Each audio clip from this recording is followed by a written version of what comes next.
The stars had always been silent until they were not. Captain Day stood on the bridge of the ESS Horizon, humanity's first deep space vessel.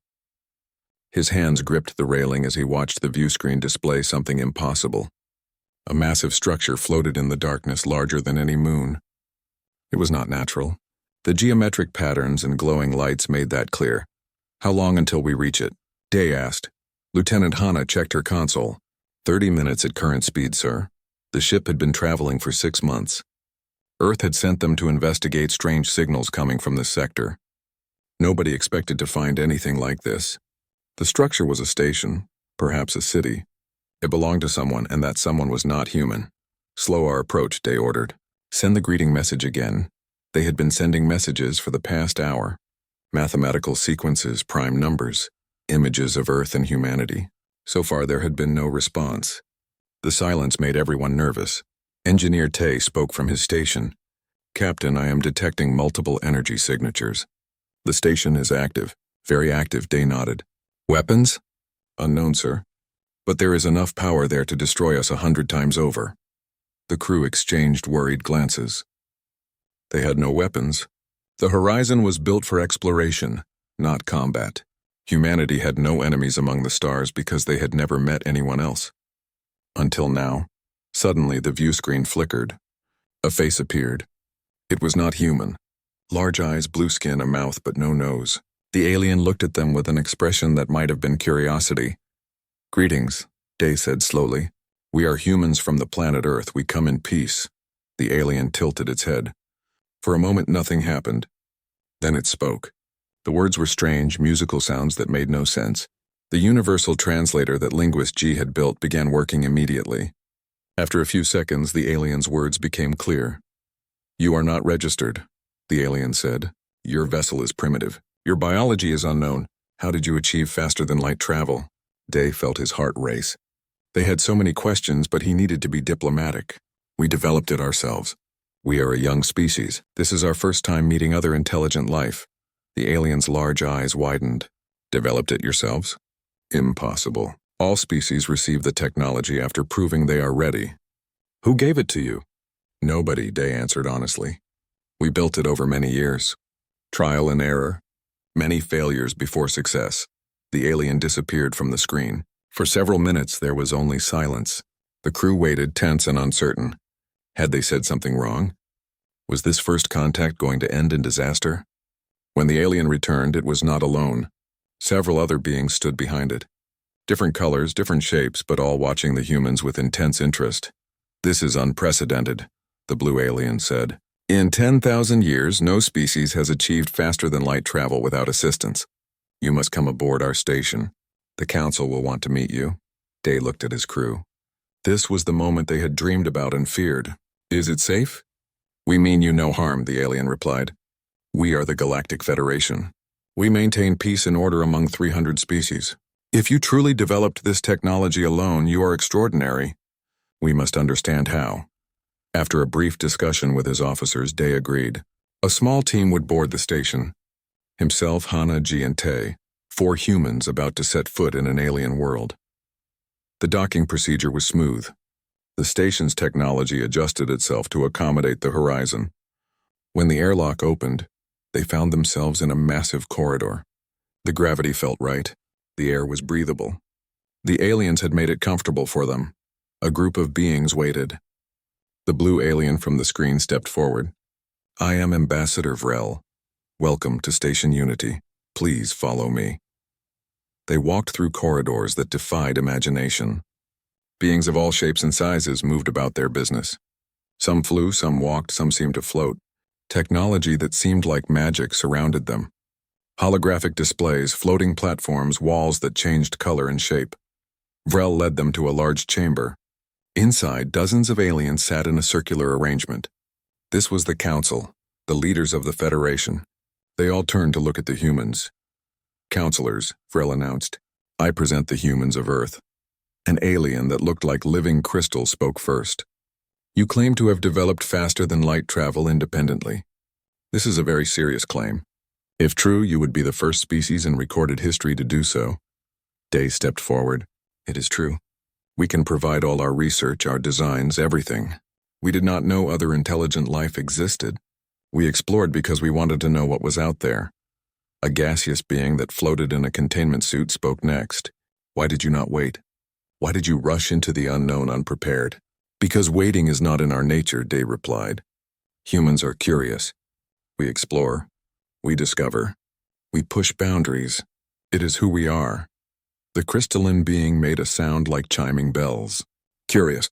Tell me, how many of your kind died developing this technology? Day felt a weight in his chest. 17. 17 brave souls who volunteered knowing the risks. The chamber fell silent. The aliens looked at each other, communicating in ways the humans could not understand. Finally, Vrel spoke. In the Federation, such losses are unacceptable. We develop technology slowly, carefully. Safety is paramount. The idea of volunteers dying for progress is barbaric to us. Then you do not understand humans, Hana said, speaking for the first time. Those 17 died doing what they loved. They died pushing humanity forward. We honor them by continuing their work. The council deliberated quietly. Day could see they were troubled by something. Finally, the crystalline being spoke again. There is a problem, a great problem. For a century, we have faced a crisis, a region of space called the burn zone. It is deadly. Radiation, gravitational anomalies, hostile environments. We need to cross it to reach other galaxies. But every attempt has failed. Every species that tries loses ships and lives. We have given up. What does this have to do with us? Tay asked. Vrel turned to them. If you truly have the determination you claim, perhaps you could succeed where we have failed. But it would be dangerous. Very dangerous. Day looked at his crew. They all nodded. They understood. Tell us more, Day said. We are listening. The holographic display showed a section of space that looked wrong. Colors that should not exist swirled together. Stars appeared and disappeared randomly. The visual alone made Hana feel uncomfortable. This is the burn zone, Vrel explained. It spans 3 light years. On the other side is the Andromeda Gateway, a natural wormhole to your neighboring galaxy. Access to Andromeda would allow us to expand, to grow, to meet new species. But we cannot cross. G studied the data streaming across her tablet. The numbers were disturbing. Temperature extremes, radiation levels that would kill most species instantly, gravitational forces that could tear ships apart. How many have tried? 47 expeditions over 100 years, the crystalline being answered. Ships from different species using different technologies. All failed. Some turned back. Others were destroyed. We lost over 2,000 beings. After that, the council voted to declare the zone impassable, Vrel added. It was logical. The risk was too great. Day walked closer to the holographic display. He studied the swirling chaos, trying to understand it. What causes this? A supernova occurred here 2 million years ago, Vrel explained. But something went wrong.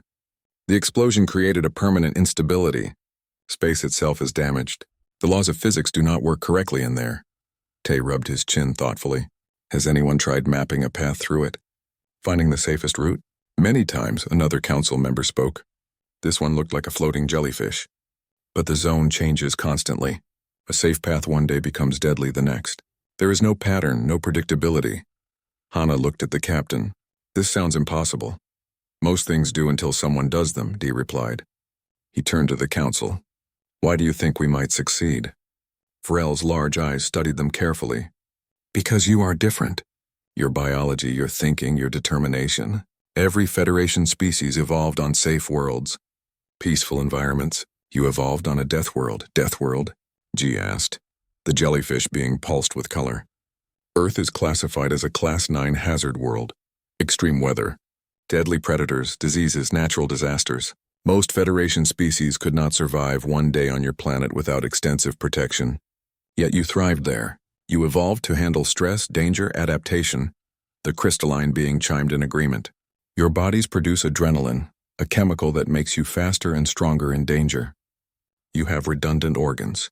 Your immune system fights off infections that would kill us. You heal from injuries we cannot.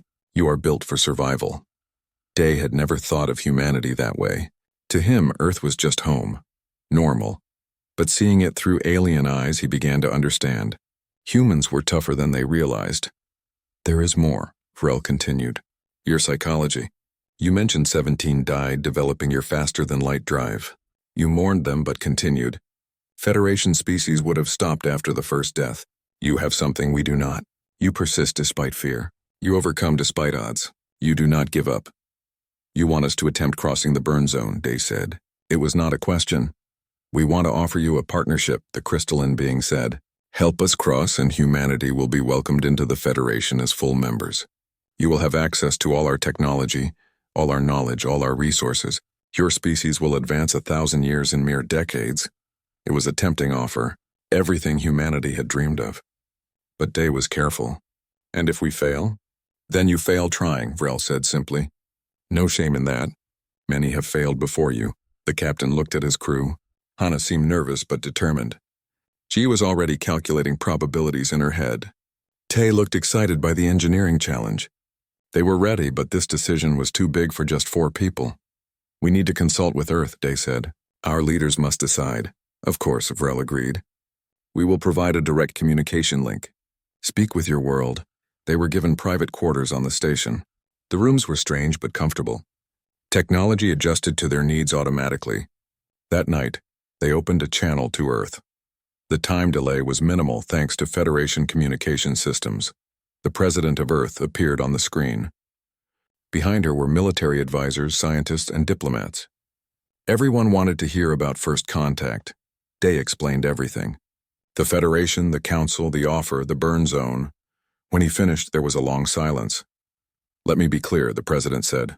They want us to risk human lives attempting something that has killed thousands of aliens? Yes, ma'am, Day confirmed. But if we succeed, humanity gains everything. Technology, knowledge, allies. We would no longer be alone in the universe. And if we fail? We fail trying, Day repeated Vrel's words. But I believe we can do this. Humans are survivors. We have crossed oceans, survived ice ages, landed on the moon. We do not surrender to obstacles. The President looked at her advisors. A long discussion followed. Arguments for and against. Some called it too risky. Others called it opportunity. Finally, the President made her decision. Captain Day, you have authorization to proceed. But you will not go alone. We are sending additional ships and crew, scientists, engineers, doctors. If humanity is going to attempt the impossible, we will do it properly. 3 months later, 5 human ships gathered near Station Unity. The Horizon had been joined by the Defiance, the Pioneer, the Endurance, and the Discovery. Each ship carried specialists. Together, they had over 300 people ready to attempt the crossing. The Federation provided supplies and support, medical technology to help with radiation exposure, shield enhancements to protect against gravitational stress, navigation systems to track the ever-changing conditions inside the zone. Day met with the other captains. Captain Sora of the Defiance was a military officer, disciplined and strategic. Captain Yang of the Pioneer was a scientist who had studied astrophysics his whole life. Captain Mina of the Endurance was an engineer who could fix anything. Captain Juan of the Discovery was a doctor and biologist, ready to handle medical emergencies. Together they reviewed the data from previous attempts. Every failed mission was studied. Every mistake was noted. They learned what not to do.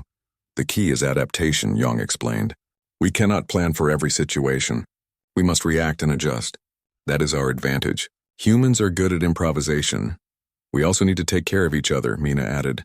The zone will test us physically and mentally. We stay together. No one gets left behind. Juan had prepared medical protocols. Radiation exposure will be significant. I have treatments ready, but they are not pleasant. Everyone will suffer. The question is whether we can endure long enough to cross. We can, Sora said firmly. Humans have endured worse. We just need to remember why we are doing this. On the day of departure, thousands of aliens gathered to watch. News of the human attempt had spread across the Federation. Some were curious. Some were skeptical. Some were hopeful. Vrel came to see them off. Good luck, humans. You carry the hopes of many species. Day shook the ambassador's hand, a gesture Vrel had learned. We will not disappoint you. The 5 ships formed a tight formation. They had trained together, synchronized their systems, established communication protocols. They were ready. All ships report status, Day commanded. One by one, the captains confirmed readiness. Then let us make history, Day said. Engage engines. Forward into the burn zone. The ships moved as one, leaving the safety of Federation space behind. Ahead lay the swirling chaos of the zone. Behind lay the watching eyes of 300 alien species. Humanity was about to prove what they were made of. The moment they crossed the boundary, everything changed. Alarms screamed across every ship. The view screens showed colors that hurt to look at. The ships shook violently as gravitational waves hit them from multiple directions. Day gripped his chair as the horizon bucked like a wild animal. "Shields holding," Hana reported, her voice strained. "Barely. The stress is incredible." "Temperature rising," Tay called out. "External hull reaching critical levels." G worked frantically at her console. "Gravitational readings are impossible. We are being pulled 3 different ways at once. This should not be possible." "Welcome to the burn zone," Day muttered. "All ships, report status." The other captains responded quickly. All 5 ships were intact but struggling. The shields were draining power faster than expected. The engines were working overtime just to maintain formation. "We need to move deeper," Yang transmitted from the Pioneer. "Staying at the edge is worst." "The boundary has the most turbulence," agreed, Sora added. "Forward at half speed. Stay tight." They pushed deeper into the chaos. The journey became a nightmare of constant crisis. One moment, extreme cold would threaten to freeze their systems. The next, heat would spike to dangerous levels. Radiation counters climbed steadily, ticking away at their safety margins. 2 hours in, the first injury occurred. An engineer on the Defiance was thrown against a bulkhead when the ship lurched unexpectedly. Broken arm, concussion. Juan transported over immediately to provide treatment. "This is just the beginning," the doctor warned privately to Day. "Everyone is experiencing radiation sickness, nausea, fatigue, weakness. It will get worse before it gets better." Day felt it himself. His stomach churned. His head ached. But he pushed through it. He had to. The crew needed him focused. 4 hours in, they encountered the first major obstacle. A gravitational vortex, spinning in space like a whirlpool in water. It pulled at the ships with tremendous force. "We cannot go around it," G calculated. "It is too large. Going around adds days to our journey. We do not have enough supplies." "Then we go through," Day decided. "Through?" Mina sounded doubtful. "Captain, the forces in there will tear us apart." "Not if we ride it correctly," Yang interjected. "Like surfing a wave. We match the spin, use the momentum to slingshot through." It was risky, insane really. But staying meant slow death from radiation. Going back meant failure. Forward was the only option. "All ships configure for spiral trajectory," Day commanded. "We follow the Pioneer's lead." "Young, you have the best understanding of the physics. Guide us through." The 5 ships adjusted their formation. They approached the vortex carefully, then dove in. Immediately, the spin grabbed them. The ships rotated violently, spiraling down into the gravitational well. The crew was thrown around despite harnesses and restraints. Equipment shook loose. Lights flickered. "Maintain engine power," Yang's voice crackled over the comm. "Trust the mathematics. We will exit on the far side." It felt like falling and spinning and being crushed all at once. Day's vision blurred. Blood rushed to his head. The artificial gravity systems fought against the natural forces and lost. People floated, then slammed down, then floated again. Just when it seemed they could take no more, they shot out the other side. The spin released them and they tumbled into calmer space. Relatively calmer, anyway. The burn zone had no true calm. "Status report," Day gasped, fighting nausea. One by one, the ships reported damage. Cracked hull plating, burned out systems, injured crew. But they were all intact. They had survived. 10 hours down, Sora transmitted. Approximately 62 hours to go. Those next hours blurred together into an endless trial. They navigated through radiation storms that lit up their shields like fireworks. They dodged spatial anomalies that could bend metal like paper. They endured temperature swings that went from absolute zero to hotter than the surface of a star. The crew began to break down. Not from cowardice, but from simple biology. The radiation was cumulative. The stress was constant. Bodies could only take so much. Engineers worked through fever and pain to keep the ships running. Pilots flew while vomiting from radiation sickness. Scientists calculated trajectories while their hands shook uncontrollably. Doctors treated others while suffering the same symptoms. At the 20-hour mark, Day received a private call from Juan. "Captain, we need to talk about a serious issue." "Go ahead." "Doctor, the radiation exposure is exceeding safe limits. In about 30 more hours, it will reach lethal levels. The treatments I have can only do so much. We might not make it. Day felt ice in his stomach. What are our options? Increase speed. Get through faster. But that means more stress on the ships and crew. Or slow down, conserve strength. But that means more radiation exposure over time. There is no good choice. What do you recommend? Juan was quiet for a moment. Speed up. We are humans. We are built for short, intense efforts. Marathon runners compared to sprinters? We are better sprinters. Push hard, push fast, get through before our bodies completely fail. Day called a captain's conference. All 5 leaders discussed the situation. It was grim, but the decision was clear. We increase speed by 20%, Day announced. I know it is difficult. I know everyone is suffering. But we are humans. We do not quit. We push through pain. We overcome obstacles. This is what we do. The other captains agreed. The message went out to all crew members. The response was remarkable. Despite sickness, despite injuries, despite exhaustion, the crews rallied. They increased engine output. They reinforced systems. They prepared for the final push.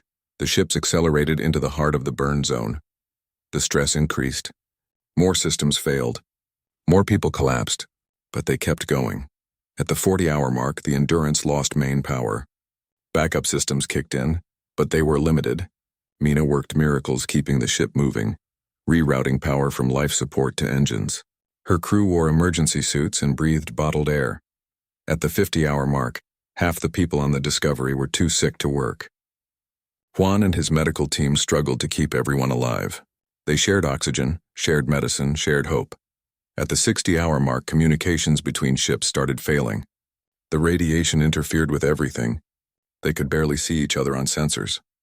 But they maintained formation through pure determination and skill. Day had not slept in 3 days.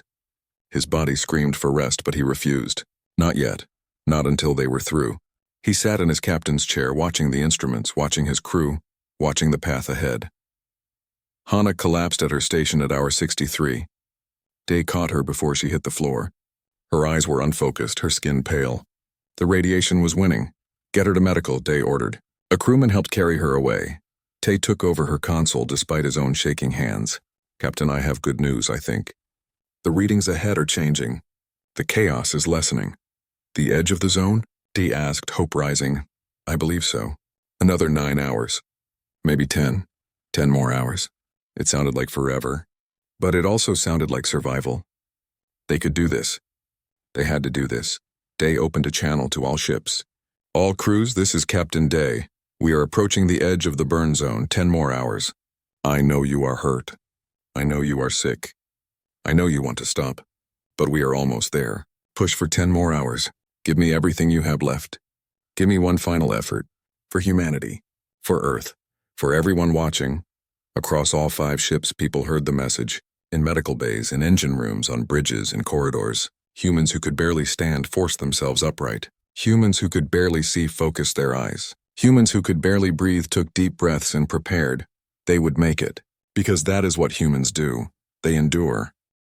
The change was gradual at first. The violent shaking decreased. The wild temperature swings became less extreme. The colors on the view screen started looking normal again. Hour by hour, the chaos faded.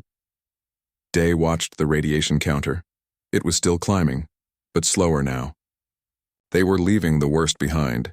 8 hours, Tay reported. The edge is definitely ahead. Around the horizon, the crew moved like ghosts. Everyone was sick. Many had collapsed completely. The medical bay was full. People lay in corridors and cargo bays, anywhere there was space. Juan and his team moved among them, providing what treatment they could. The other ships were in similar condition. The Defiance had lost life support on 2 decks. The Pioneer's engines were running on emergency power only. The Endurance was barely holding together. Metal plates hanging loose, systems failing one by one. The Discovery had over half its crew unable to function, but they were still moving, still pushing forward. At hour 70, something beautiful happened. A star appeared ahead. A normal, stable, regular star. Its light was steady and true. Beyond it, they could see normal space. Safe space. There. G whispered, pointing at the view screen with a trembling hand. The Andromeda Gateway. It was real. a natural wormhole shimmering like a tear in space. It led to another galaxy, to new opportunities, to the reason they had risked everything. All ships, Day transmitted, his voice hoarse. We made it. The edge is ahead, just a little more. One by one, the ships crossed the boundary of the burn zone. The moment they left it behind, the chaos stopped. The radiation stopped increasing. The gravitational forces returned to normal. Space was just space again. They had done the impossible. Day felt tears on his face. He did not remember starting to cry. Around him, the bridge crew wept openly. Relief, joy, exhaustion, pain. All of it came out at once. Set course for the gateway, Day ordered. Slow speed. We are in no rush now. The ships limped toward the wormhole.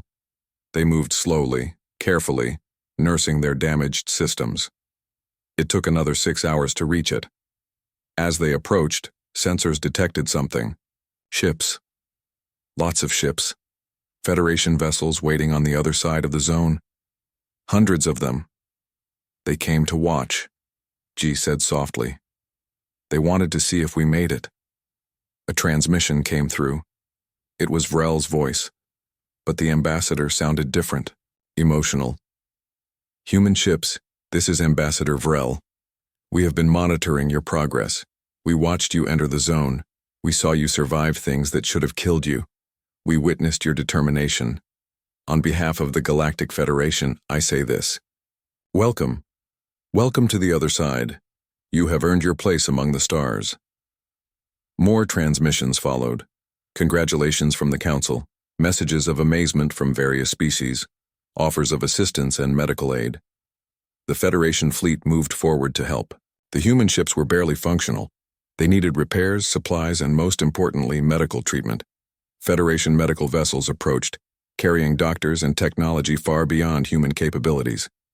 Captain Day, a new voice transmitted. It was the crystalline being from the Council. We are sending medical teams to your ships. Please allow us to help your crew. Thank you, Day replied. We accept your help. Within hours, alien doctors boarded all 5 human ships. They moved through corridors full of suffering people. What they saw shocked them. A Federation doctor, a being made of purple energy, spoke to Juan. How are they still alive? These radiation levels should have killed them days ago. Juan, barely able to stand himself, smiled weakly. We are humans. We are tougher than we look. This is beyond tough, the doctor replied. This is miraculous. The alien medical technology worked wonders. Treatments that healed radiation damage in hours instead of months. Devices that repaired tissue and bone. Medicine that cleared toxins and restored strength. The human crews recovered quickly under alien care. 3 days later, a ceremony was held. The 5 human ships, now repaired and gleaming, floated near the Andromeda Gateway. Around them, the Federation fleet formed a massive formation. Ships from 300 species all gathered to witness history. The Council appeared on view screens across every vessel. The crystalline being spoke first. 47 expeditions failed to cross the burn zone. 2,000 beings lost their lives trying. For a century, we believed it was impossible. Today, humanity proved us wrong. 5 ships entered. 5 ships emerged. Over 300 humans survived where no one else could. Vrel spoke next. By order of the Council, humanity is hereby granted full membership in the Galactic Federation. You will have access to all our technology, all our knowledge, all our resources. More importantly, you have our respect. You have shown us what true determination means. The jellyfish being added. We also wish to make a formal apology. When we first met, we called Earth a death world. We implied your planet made you barbaric. We were wrong. Your world made you strong. Your challenges made you resilient. Your struggles made you unbreakable. These are not flaws. They are gifts. Day stood on the bridge of the horizon, listening to these words. His crew stood with him, still recovering but strong. Hana had regained consciousness. Tay's hands had stopped shaking. G smiled for the first time in days. We did it, Hana whispered. We actually did it. We did, Day agreed. But we paid a price. It was true. Everyone had survived, but they would carry scars. Radiation exposure had long-term effects. Some crew members would have health issues for the rest of their lives. The psychological trauma would take time to heal. But they had achieved something incredible. They had opened a gateway to another galaxy. They had proven humanity's worth to hundreds of alien species. They had shown that humans could overcome any obstacle. A private transmission came through. It was from Earth. The president appeared. On screen and behind her, millions of people could be seen celebrating in the streets. "Captain Day, your entire crew, all of you," the president said, emotion thick in her voice. "You have made humanity proud. You faced the impossible and won." The whole world watched and held their breath. When you emerged from that zone, Earth erupted in celebration. "You are heroes, all of you." "We just did what humans do, ma'am," Day replied. "We pushed forward. We did not give up. And that is exactly why we will thrive among the stars," the president said. "Come home when you are ready, but know that home is very proud of you." Over the next weeks, the human crews recovered fully. They explored the Andromeda Gateway with Federation scientists. They learned about the galaxy beyond and the opportunities it held. They shared their knowledge and technology with alien friends. But something else happened, something unexpected. Other Federation species began to change their perspective. For a century, they had avoided difficult challenges. The burn zone had taught them that some things were impossible. Humanity had taught them differently. Young aliens looked at the human achievement and were inspired.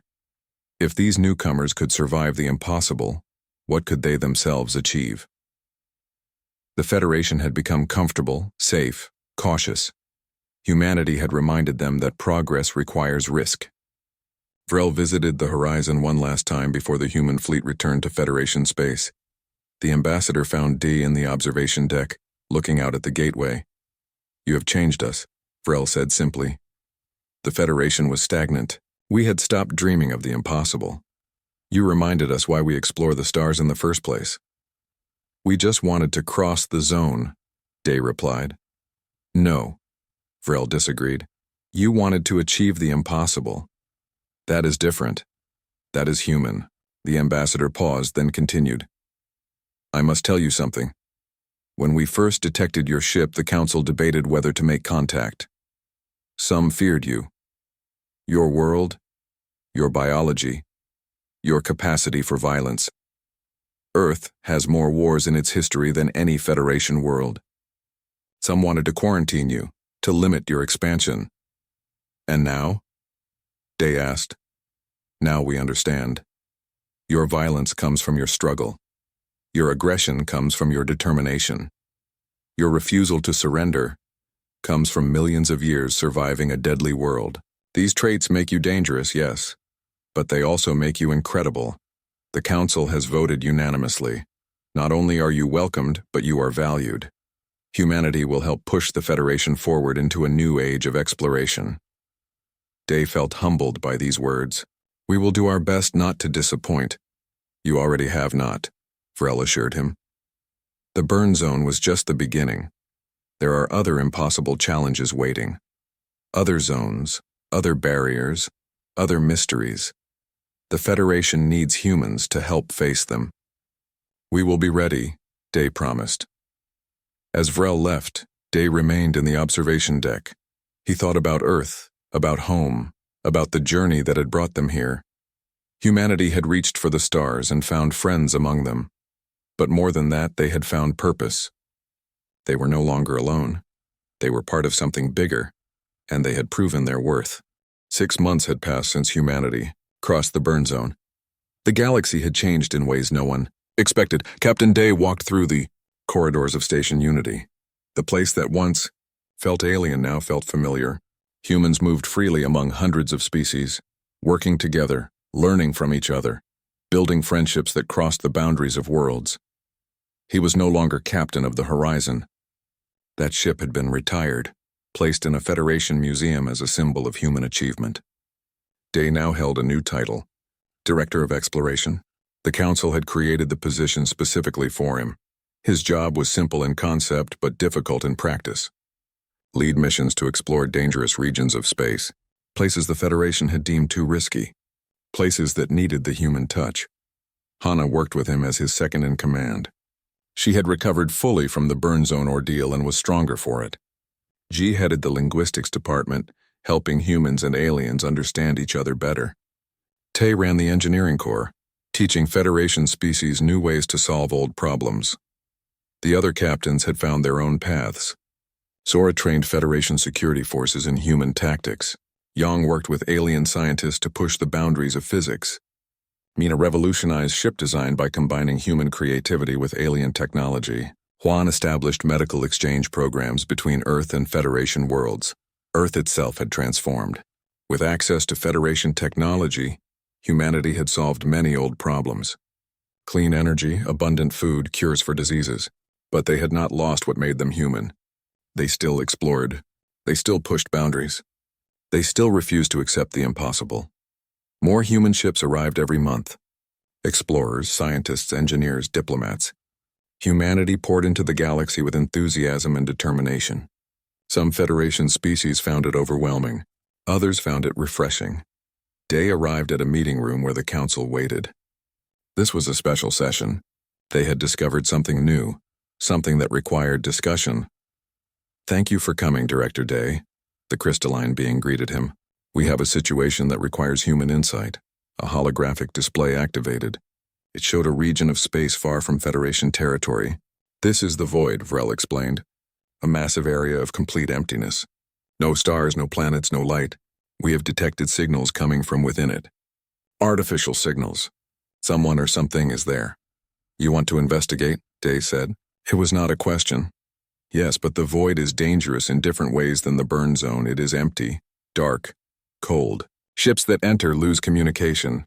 Navigation becomes impossible. Several probes sent in were never heard from again." "And you think humans can succeed where probes failed?"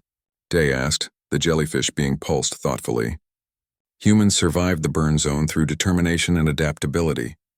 The void requires different skills: patience, psychological strength, the ability to endure isolation and darkness. These are also human traits." Day considered this. The void sounded terrifying. Empty space where light did not reach. Complete isolation from everything. It would test the crew in ways the burn zone had not. "I will need to discuss this with my team," Day said. "And with volunteers. This mission will be harder psychologically than physically." "We understand," Vrel agreed. "Take your time. But know this. The signals from the void have been increasing. Someone is trying to communicate. They may need help." Over the next weeks, Day assembled a team. He was honest about the dangers. Isolation, darkness, psychological stress. Many volunteered anyway. That was the human way. When others needed help, humans answered. Among the volunteers was a young woman named Ari. She was a communication specialist who had grown up hearing stories of the burn zone crossing. "My whole life I wanted to do something meaningful," she told Day during her interview. "I want to be part of exploration. I want to show that the burn zone was not a one-time thing. Humans can face any challenge." There was a young man named Quan, an engineer who had redesigned life support systems. "The void sounds lonely," he admitted. "But lonely does not mean impossible. We just need to prepare properly." A pilot named Bo volunteered because she loved challenges. A doctor named Hay volunteered because someone might need medical help. A scientist named Sue volunteered because the signals intrigued him. One by one, a crew came together. They trained for months. Psychological preparation was crucial. They learned to handle isolation, to maintain mental health in emptiness, to support each other when darkness pressed in. Federation psychologists worked with them, though they admitted humans handled isolation better than most species. "Your species evolved to travel long distances across your world," one psychologist explained. "Early humans walked for weeks through dangerous lands. They had no guarantee of finding food or water, but they kept going. That mental strength is in your genes." The ship was specially designed for the mission. It was called the Wanderer. Every system was redundant. Life support could run for years. There were areas for exercise, for recreation, for maintaining sanity during long isolation.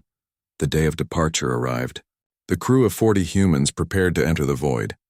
Unlike the burn zone crossing, this time Federation ships would not wait at the edge. Once the Wanderer entered the void, it would be truly alone. Day addressed the crew before departure. We are attempting something no one has done. We will be alone in ways that are hard to imagine. No stars, no light. No contact with home. Just us and the darkness. It will be difficult. It will test us. But I know humans. We face the darkness and find light. We endure the impossible and make it possible. We do not break. The crew responded with determination. They were ready. The Wanderer entered the void. Immediately, the darkness swallowed them. The view screens showed nothing. Sensors detected nothing. It was as if they had entered a space where reality itself was absent. "It is beautiful in a strange way," Ari said quietly, staring at the empty blackness. The first days were the hardest. The absence of stars felt wrong. Humans had always navigated by stars, by landmarks, by reference points. Here there was nothing. Just the ship and the people in it.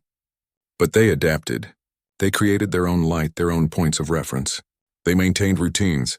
Exercise, work, meals, sleep. Structure helped fight the emptiness. The signals continued. The communications team worked constantly to decode them. Slowly, patterns emerged. It was a language. Someone was calling for help. "They are lost," Sue determined after weeks of analysis. "A ship entered the void centuries ago. They have been stranded here, sending signals, hoping someone would come." "Can we find them?" Day asked. "Yes, I can triangulate their position from the signals, but it will take months to reach them. Months in the void. Months of darkness." It was daunting, but the crew did not hesitate. Someone needed help. That was enough. They traveled deeper into the emptiness. Weeks became months. The isolation pressed on everyone. They talked about Earth, about home, about the things they missed. They supported each other through difficult moments. They reminded each other why they were there. 5 months after entering the void, they found it. A ship, ancient, damaged, but still transmitting. It belonged to a species called the Kree, one of the oldest Federation members. They had entered the void 300 years ago and never returned. The Wanderer approached carefully. The ancient ship was a tomb of metal and memories, but sensors detected life signs. Faint but present. "Someone is still alive in there," he reported, amazed. "How is that possible?" "We are about to find out," Day said. "Prepare a boarding team." They entered the ancient ship. Inside, they found systems barely functioning. Emergency power, minimal life support, everything stretched to the absolute limit. And in a stasis chamber, they found him. A single Kree survivor preserved in suspended animation. "Wake him carefully," he instructed. "His systems are fragile." The revival took hours. Slowly, the Kree returned to consciousness. His eyes opened, confused and disoriented. When he saw the humans, he did not understand at first. Day spoke gently, the translator making his words understandable. "We are humans. We received your signal. We came to help." The Kree stared at them. "You came through the void?"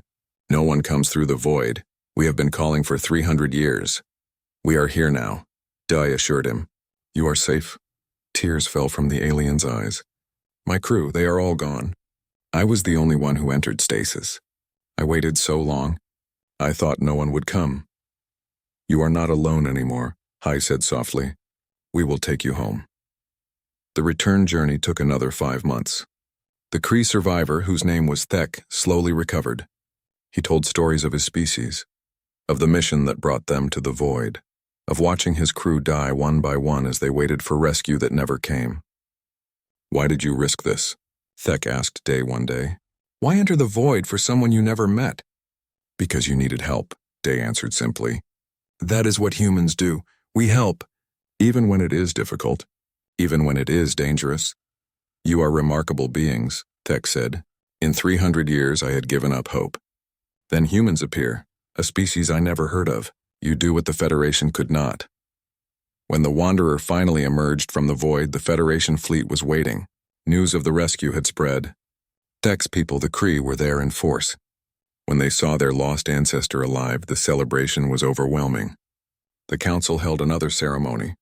This time it was not about welcoming humanity. It was about recognizing what humanity meant to the galaxy. Twice now humans have achieved the impossible, the crystalline being announced. You crossed the burn zone. You rescued a soul from the void. But more than that, you have changed us. The Federation was safe, comfortable, and stagnant. You reminded us that safety is not the only value. That courage matters. That helping others matters. That pushing boundaries matters. Frel spoke directly to Day. When we first met, I wondered if humans would fit in the Federation. Now I know the truth. The Federation needed humans. We needed your determination, your courage, your refusal to accept limits. You have made us better. Day looked at his crew, at the other humans who had followed their path, at the countless aliens who had become friends. We are honored, he said. But understand this. We are not special. We are not unique. Any species can do what we do. You just have to be willing to try. To fail, to get up and try again. That is the real lesson. Not that humans are unbreakable, but that nothing is truly impossible if you refuse to quit. The galaxy listened, and slowly things began to change. Young aliens volunteered for difficult missions.